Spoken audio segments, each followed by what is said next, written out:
Welcome, welcome. So wherever you're watching us from, if you're on Facebook, thanks for watching us today, or if you're even taking the time to watch the recording after we've finished this call, we appreciate you doing that. And I hope you enjoy the information today. So it's a really great topic, mood enhancers. What can you do to boost your mood? It's just such an important topic.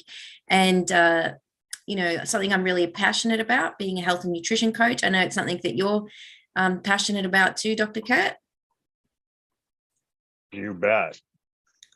Yeah, great. So let me just bring the slides up here. I'm just trying to do the live stream and do the slides at the same time. It gets a little tricky sometimes. Go, give me a second. Right. Great. Right, there we go. Let me minimize our faces here. Start the slideshow. Hey, Katie, before you get started, I just want to share something that I was reading this morning. Can you hear me all right? Yeah, great. Okay, great. So I was just reading this morning. They've been doing a lot of medical studies over the last decade or so, and they found a study, and they found that happiness correlates directly with health and vice versa. So if you're healthy, you're usually more happy, and if you're more happy, you're usually healthier. And they showed it across the board that when they surveyed people that were generally not happy, they were usually had worse health. So there's a lot of correlation, when we're going to talk about mood, there's a lot of correlation just talking about, overall just being happy. And there's so many people in the world today that they're just not happy with a lot of the aspects of their life. Yeah, definitely. So yeah, it's just such an important topic. That's really interesting. Yeah, obviously, if you're got a health condition and you're not feeling well, it's hard to be happy. Exactly. Yeah, and you could relate to that, Curt. I don't know, for those of you who are watching the call today or have listened to the recording, Dr. Curt shared a great story. Well, I say great as in a triumph. It was a triumph for him, but obviously it was very challenging. It was pretty awful actually to listen to what Dr. Curt went through with his accident, and how he had to overcome that to save his leg. But Curt, you would have battled a lot with mental health, with your health, and how have you, before we get into the meat and potatoes of the call, how did you sort of manage that? What was it like, a couple of takeaways from that? Yeah, I think, a lot of times with guys, we refuse to admit that we really that we're depressed or that we have any type of problems like that. And I didn't really recognize it until actually it had lifted, and I started to feel better. Then once I started to feel better, then I started to realize that, holy cow, I just went through, how many years of major depression. Right. Yeah, definitely. Yeah. So yeah, for me, like, it's been a challenge too. Like, I had undiagnosed sacroiliac joint inflammation for, like, I don't know, 18 years. Because I've got a short leg, not had. It still is short, but I've addressed that with a shoe lift and corrective exercise. But having that pain, and then finally, when I kind of got over that, then recently I torn this tendon, which I'm nearly through. So I shared with people on the previous call, or you might have shared actually, but I did a little live on it, that I had a PRP injection, into my tendon in my hip, and that has helped a lot. But you were right. I will need another one. So I booked in for one on Thursday and going for the next one. And gee, I'll just be glad to wake up in the morning and not have that pain in my hip. Is just an instant mood booster. Even this week, like, as the pain is starting to improve, I've noticed my mood's really improving. And so that's why, like, Dr. Curt and I are really passionate about this topic, really passionate about sharing the information with you today that could help you improve your mood and overall happiness in your life. So we're going to talk about natural ingredients and lifestyle changes. I will throw in a few things from Tony Robbins, who's a very famous, world-class motivational speaker. He's written heaps of books. He's kind of an expert on the topic, but he shared kind of some key things that determine someone's happiness. Now, I think even if you did all these things, if you've got poor health, then that's going to impact, override everything. Like if you've got major health issues, that's going to override all of this. But from a mental perspective, he talked about not living. So you can either live in the past, the present, or the future. If you're in the past and you're reliving past events that were traumatic, then you're going to be unhappy. And if you're projecting into the future and you're catastrophizing, like imagining things that could go wrong instead of things that could go right, then you also get, that's what anxiety is. So you're predicting stuff that hasn't happened yet. But if you're in the present, if you're in the now, everything's okay right in this moment, then you'll live a lot happier life. Animals are really good at doing that, and dogs are really good at living in the moment. The other thing that he talks about is things that you control or can't control. So if you're watching the news, you're worried about who's going to be the president, who's going to be the prime minister, what the pharmaceutical companies are going to do, what the government's going to do, and all this. If you spend too much time doing that, you're going to get really depressed, because ultimately you have no control over that. You can have a tiny little bit of influence, collectively, but ultimately you can't control that. And that basically sets you up for unhappiness, because if you're worrying about it and it's something you can't control, then you're going to be really sad about it. So what you want to do is come back to self, come back and think about the things that you can control in your life. So you can control how you're living your life, the lifestyle habits that you do, any changes that you implement. You can control what you're putting in your mouth, what you're drinking. You can control who you're hanging around with as well, to a large extent, not always. So those are the things that you can control. And so you want to focus back on that and look at ways to improve that situation. Also, he said about who you obviously hang around with, and that has a big influence. And then also, are you looking at what you don't have or what you do have? So if you're looking at what you do have and being appreciative for that, then you feel really happy about that. But then if you're thinking, oh, I don't have the car, I don't have the house, or my bank account's not big enough, then you're going to be, feeling unhappy. So he kind of went from a mental state, and he kind of summarized it with those key points, which I thought was really helpful. And I know Susie's on the call today, and I wrote those down on a piece of paper. I've got them pinned up on the wall behind me. So whenever I'm feeling a little bit negative, a little bit flat, I'll go back and read that list and go, where am I, which one am I doing here, and what can I improve? So just doing a mental check-in in that space. So hopefully that's useful to you. But we also wanted to share a statement that the information we share today is not evaluated by the Food and Drug Administration. We're not talking about any products specifically. We're going to be discussing ingredients today. The ingredients discussed are not intended to diagnose, treat, cure, or prevent any illness. The information we share is from medical resources. I've included the medical references. You can check those.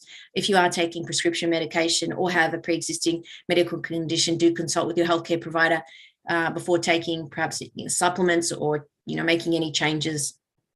So you definitely need support, because it's such a big area. So want to talk about things that impact mood. So we've talked a little bit about that. So obviously aging impacts your mood, decline in energy levels. So your NAD levels start to decrease as you age, and then your energy levels start to reduce. So you certainly don't have the same energy as you did when you're 20 versus 60. You can still feel really good at 60 if you've worked on your health, or also you're genetically lucky as well. But you're not going to have the same energy levels, because you just don't have the same levels of NAD in the body. And stem cells start wearing out as you age, and the cellular waste increases in the body. And this overall starts to impact your immune system and your mood. So again, this comes back to what Dr. Curt said in the studies, saying that basically your health is really going to influence how happy you are. So then also nutrient deficiency, because if you've got nutrients that your body is crying out for and you're deficient in certain areas, that's going to impact your immune system. It's going to affect your cells. You're going to get sick more often potentially. And overall, you're just not going to feel as well. And so that's something that needs to be addressed. Aches and pains. Well, Kurt's just talked about aches and pains. So if you do have an injury, it's you have to even put more work into maintaining a happy disposition, because if you're in pain, yeah, you need to get on top of that. So ideally figure out the cause and do everything you can to work through that. And then, of course, mental stress. You might be someone on the call who's actually quite well. You don't have many health issues. You feel good, but you might be in a work situation, in a family situation where the people around you may be stressing you out, they're suffering, or it's not a healthy environment for you. And that mental stress is then going to impact you. And then that's going to have a flow-on effect and start affecting you probably physically as well. So there's a whole dynamic that can go on there with how you feel. And so I've got this diagram here just to highlight that your NAD does decrease as you age. And NAD is responsible for the ATP production in the body. Nicotinamide adenine dinucleotide. Is that right, Dr. Curt? That is exactly right. Oh, good. Yeah, so basically it's a precursor that is required for cells. Pretty much all animals, humans have this in their body, and without it, we would die, wouldn't we, in a very short period of time?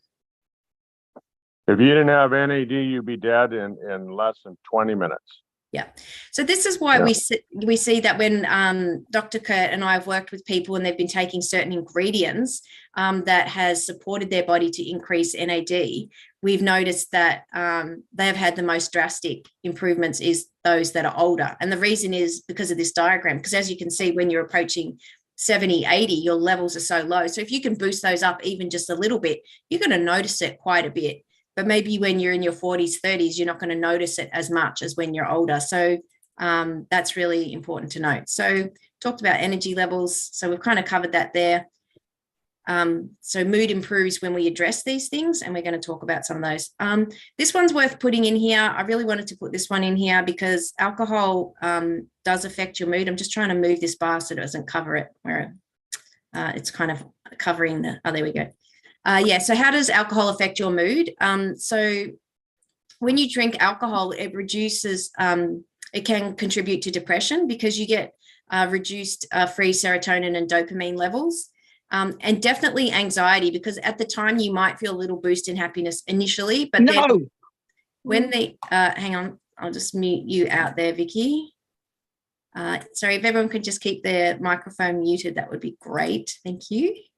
Yeah, so when you have had alcohol, after you have alcohol, what happens is it actually affects it affects your serotonin and dopamine levels immediately, but there's it starts altering them, and you can start to make you feel anxious. Actually, you know what? I'll let you talk through this because you know this subject really well, Curt. Do you want to talk through? I don't know if you can see those, but talk through how alcohol affects mood and impacts depression and anxiety. Do that. Well, the whole thing about alcohol and drugs is when it's being abused, is that alcohol and drugs it changes your perception, right? So maybe you're a shy person and you wanna go out and hang with the crowd, but you're quiet and shy, so you start drinking and you start doing drugs, and it changes who you are.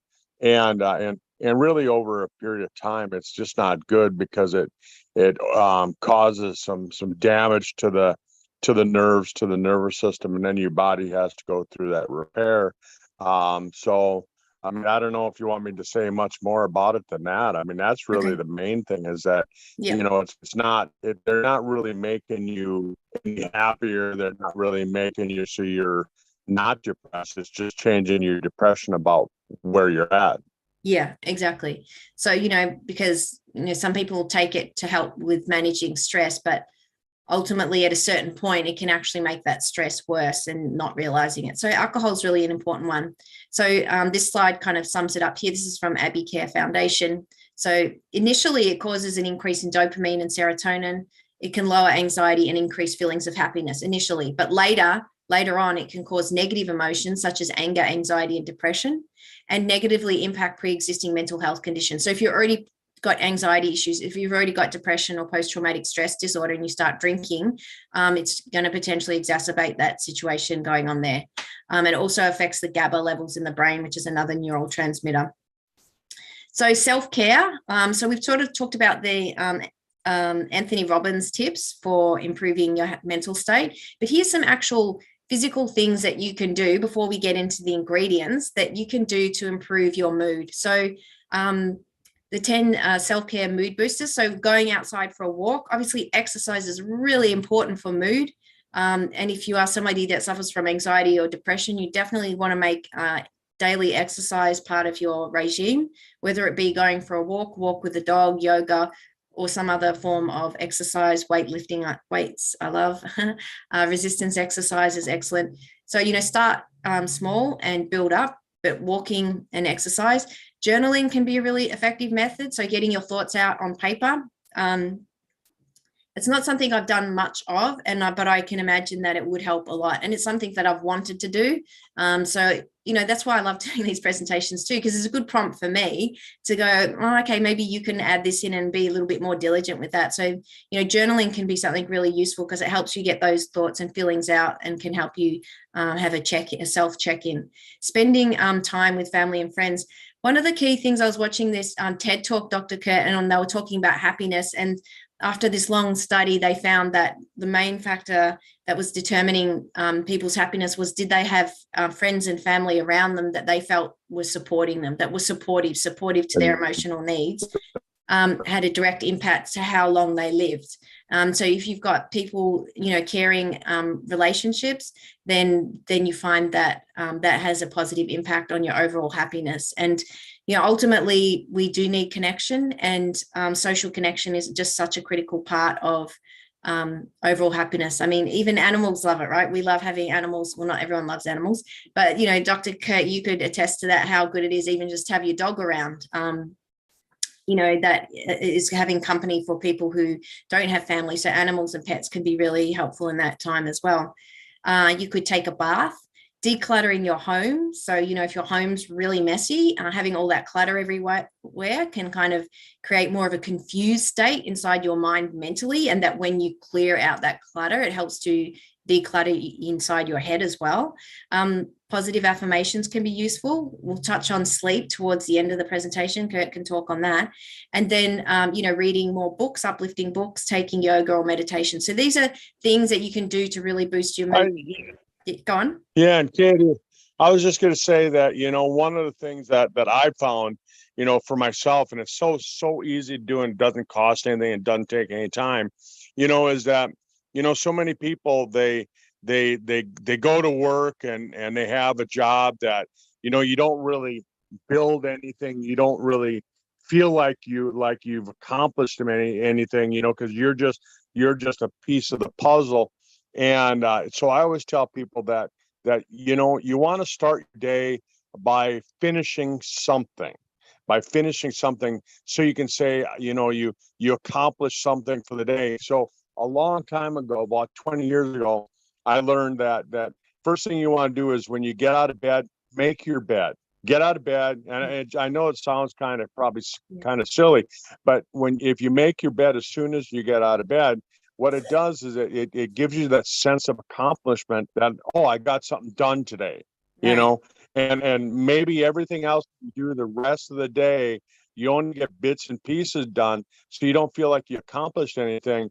And but you got up, the first thing you did in the day is you finished one of the tasks that you were doing that day. And I started doing that 20 years ago, and I continue to do it every single day. I get up and I make my bed.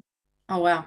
Fantastic. Yeah, absolutely. That's a really good tip. I heard Jeffrey Combs talking about that the other day. So, and that would be because that also satisfies dopamine levels in the brain. So when you actually achieve something, it's on the first list. So we've got some key receptors here, neurotransmitters that impact basically mood and how you feel, and the levels of these that are going on in your body, affecting your brain function and your overall how you feel, is really important. So dopamine is a pleasure chemical. This is just a short summary of them. Dopamine you get every time you achieve something. Unfortunately, you also get dopamine hits from other things that may be negative. If you're spending too much time, how people get addicted to social media, maybe they get addicted to likes on social media or things like that. That's because every time they get a like, that it stimulates a dopamine, release. So dopamine can be released in lots of different ways, not just from the things that we've got here on the screen. They can be released from doing negative things as well, addictive behavior. So people who have addictive behavior, whether it be shopping or, relationship, issues, any substance abuse, gambling, sex addiction, all of those kind of things, that's giving them hits of dopamine all the time. And it's basically can be addictive. So a lot of that too comes back to a person's genetics. Some people are more genetically predisposed to having addictions than others.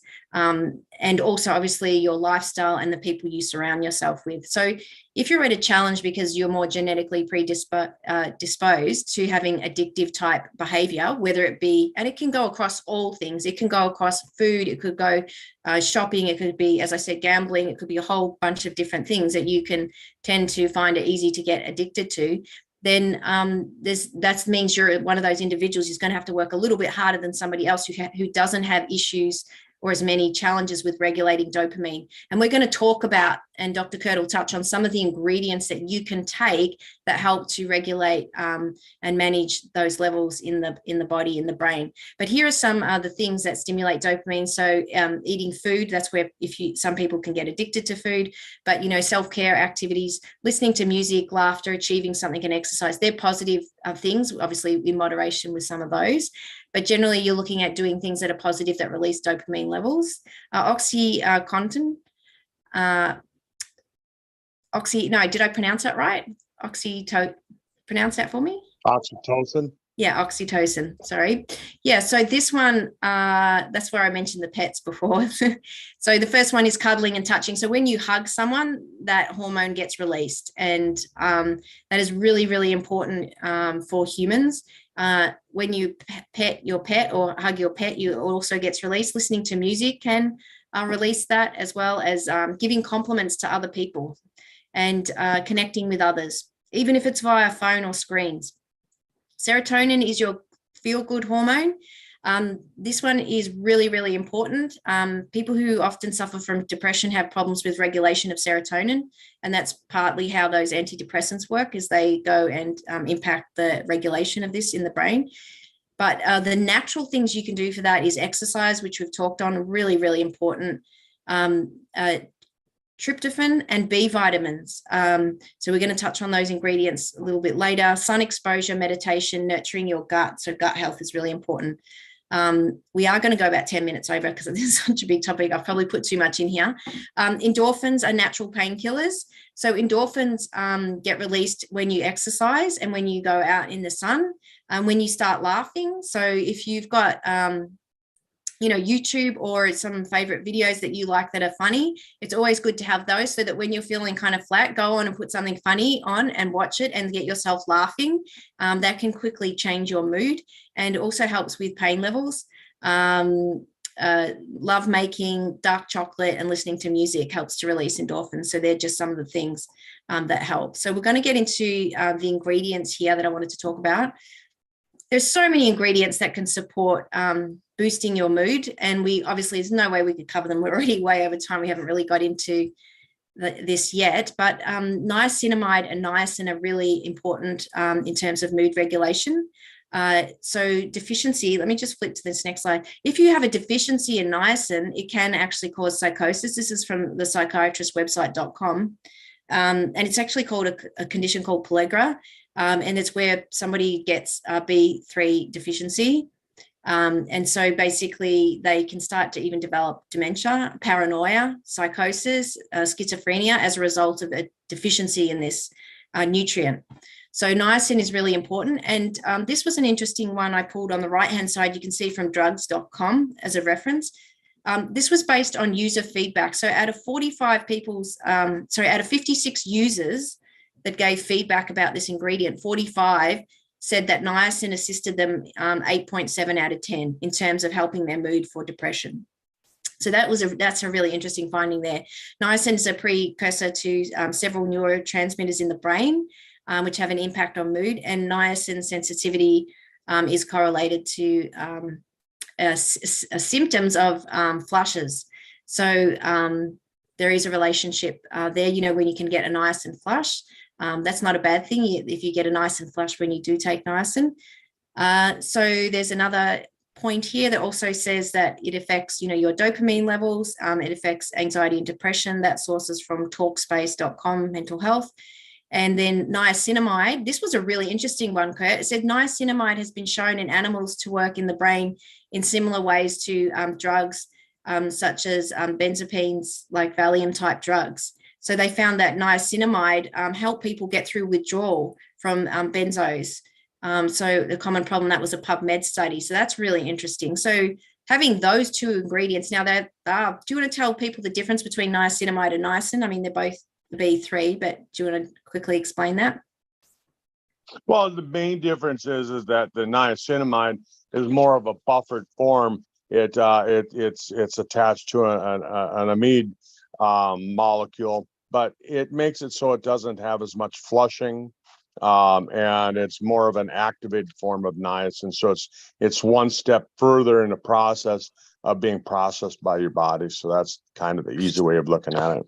Yeah, so having those two ingredients together is really beneficial. Ribose goes really well with them because when you mix the niacinamide, niacin, and ribose, you can they're the precursors. You can create nicotinamide riboside, which is the precursor for NAD in the body. So we've already talked about NAD and how important that is. But ribose as an ingredient has shown that it can improve energy levels, sleep, and mental clarity. May even help with pain. So that is really important. And I'll let you talk on these ingredients here. Okay. Well, let me enlarge this slide. So yeah. So acetyl L-carnitine comes from red meat, and red meat. I know a lot of people are kind of down on it or whatever, but red meat really is essential because there's so many things in it that are healthy for you, and acetyl L-carnitine is one of them. It helps with building your levels of serotonin up. It helps to build the levels of some of the other ones like GABA, and it really helps when your body when you're older, because you're lacking on some of that stuff. And then alpha lipoic acid. I first started working with alpha lipoic acid about 30 years ago when I was working with people that had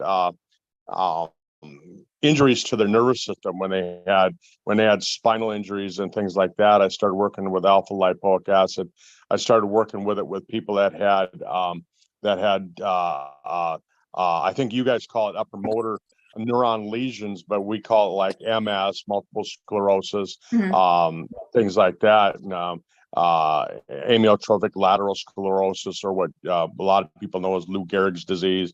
And I started working with alpha lipoic acid then, because it really helps with rebuilding the myelin sheath, the covering on the nervous system. Because think about your nervous system as being like an electrical wire. And if you cut off all the insulation off on the electrical wire, it's going to start sparking. It's going to start shorting out. Well, that's what your electrical system in your body does, and it starts showing out. So the alpha lipoic acid is really, really important for that. And it says here, dietary supplementation for improving memory and mood by reducing the oxidative stress. Well, what's oxidative stress? It's the degeneration of the myelin sheath. So that's basically what they're saying, but they're using more of the medical terms. And I'm trying to bring it down to a level that people can understand. It's just, your covering, your insulation of your nerves is wearing off, just like wearing off the covering on an electrical cord. Yeah. Yeah, fantastic. So you can imagine when you start combining all these ingredients together. L-carnitine, it's an antioxidant found in the diet, and this particular ingredient has been used in trials for depression. It's also been used in other psychiatric disorders, including attention deficit disorder, autism, schizophrenia, obsessive compulsive, and dementia. That was a study from PubMed. You can see the reference on the page there. So that seems like a great ingredient. L5-hydroxytryptophan, love this ingredient. This is naturally occurring chemical in the body, and it is the building block for serotonin, which is the feel-good neurotransmitter. So it helps to moderate the transmission between nerve cells, and depression has been associated with low levels of serotonin. So you definitely want to go. Yeah, do you want to say something there? Katie, if you were trying to get enough 5-hydroxytryptophan out of your diet, if you were trying to, let's say that you had depression and you wanted to naturally build your 5-hydroxytryptophan levels up so you could build your serotonin levels up, what food would you eat? Chicken, turkey. That wouldn't be the best choice. No. Okay, well, I would think you wouldn't even be able to get enough. Would you be able to get enough? I mean, obviously changing your diet can help with your mood, and it may be enough for some people, but if you really wanted to boost it. You can do it with diet, but here's the thing is that when you're depleted, when your levels are low, a friend of mine, he did a lot of studies on 5-hydroxytryptophan. Yeah. And if you've got depression, like I had a gal come in my clinic, she was suicidal. She tried to commit suicide 3 times, and I was working with her. And her doctor just put her on a ton of antidepressants, and she was just getting worse by the day. And they actually institutionalized her, and her mom brought her to me, and we put her on a 5-hydroxytryptophan supplement. Now, but if it, and I was working again with this guy that did a lot of studies on 5-hydroxytryptophan, and he said that 2 of your best sources of 5-hydroxytryptophan is red meat, steaks, but you have to, if you were depleted, if you had depression like that gal that was suicidal, she would have to eat 6 steaks a day, 6 8-ounce steaks a day in order to get enough tryptophan to boost her serotonin levels up to where it would replenish the levels that were depleted. You could do it with eggs. Eggs is also another really good source of 5-hydroxytryptophan, but you'd have to eat 18 eggs a day. 18 eggs a day. And you can't. And so when people tell you, oh, you can get enough of your nutrition out of your food, the answer is no, you can't. Because look at somebody Katie's size. Would she even attempt to eat 6 steaks a day or 18 eggs a day? No way. And maybe some of us guys would, but we wouldn't do it every single day, and it's going to take a while to replenish those levels. Like with the gal that I was working with that's suicidal. It actually took me 3 weeks, and I was giving her the equivalent with a supplement. I was giving her the equivalent of 18 eggs a day. That's how much tryptophan I was giving her. Yeah, wow.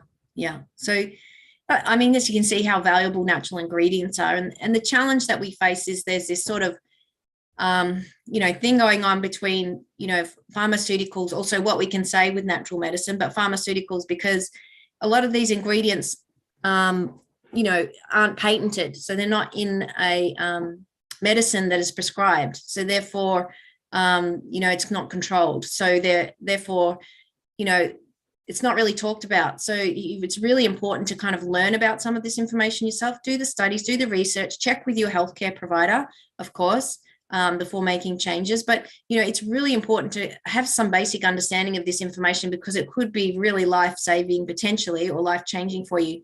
The DMA bitrate is another really great one too. There, Curt, did you ever use that one? So which one? DMA bitrate. Well, we have it in some of our products, don't we? Yeah. So the DMA bitrate, they have found that it improves depression. They did a study showing with cognitive decline that it helps with anxiety and irritability. So that is a really important one. So I was just wondering if you'd use that ingredient separately, but we'll move on because we've gone a little bit over time. So sleep is really important for mood. Curt, do you want to talk about sleep, how important that is? You bet. Well, a lot of people think that, I stayed up late the last 2 nights. I was hanging out with some friends I hadn't seen in a long time. And so I'll just sleep in tomorrow. I'll just get a couple of days where I'll catch up on my sleep. You really can't catch up on your sleep. Once you lose your sleep, it's gone forever. So you just want to, remember that try and get adequate sleep every single night. But sleep is sleep is one thing where it, think of it kind of like rebuilding time. It's when your body replenishes things. It's when it fixes things. That's when your autonomic motor system kicks in, and that's the part of the motor system that you don't have control of. And so it kicks in more at night. It's when, it's when you digest your foods better, all of those things. And like Katie talked about at the very beginning, they found that there's a direct correlation between mood and your gut, your gut lining, your microbiome, all the healthy bacteria. If you've got a deteriorated gut lining, you're gonna have some problems with mood and depression. Yeah, absolutely. I heard, just trying to think of the gentleman's name. He's quite well known, or he's becoming well known in the health industry. He's on a mission to reverse his age and stay as young as possible for as long as possible. His name's Johnson. I've forgotten his full name, but he. Oh yeah. I remember sending you a couple of videos on him. Yeah, he basically said that if you have a good night's sleep, everything is possible, and if he doesn't sleep well, then everything's looking impossible. So for him, he's out of everything that he's learned and everything he was doing, he said sleep was the most important thing. So that was really interesting. So just kind of in closing, how can I increase my mood? So you want to improve your diet, eating a diet rich in antioxidants, avoiding foods that you have an intolerance for. If you've got an intolerance to gluten and dairy and you're not aware of it and you're consuming these foods, that's going to mess up your microbiome and mess up your gut health, and that's going to directly impact your mood. So you want to get those in check. Exercise, we've talked about alcohol, obviously smoking, and then look for natural ingredients to support your body, as we've discussed, and ask the person who shared this with you if they can provide you with more information. Get back to them. So thanks for watching. Hopefully you found this interesting. You can go and do a little bit more research yourself and maybe make some positive changes today that will improve your mood and help you live a happier life. So thanks for joining us today. Thanks, Katie. Thanks, everyone. Have a great day. Thanks, everyone.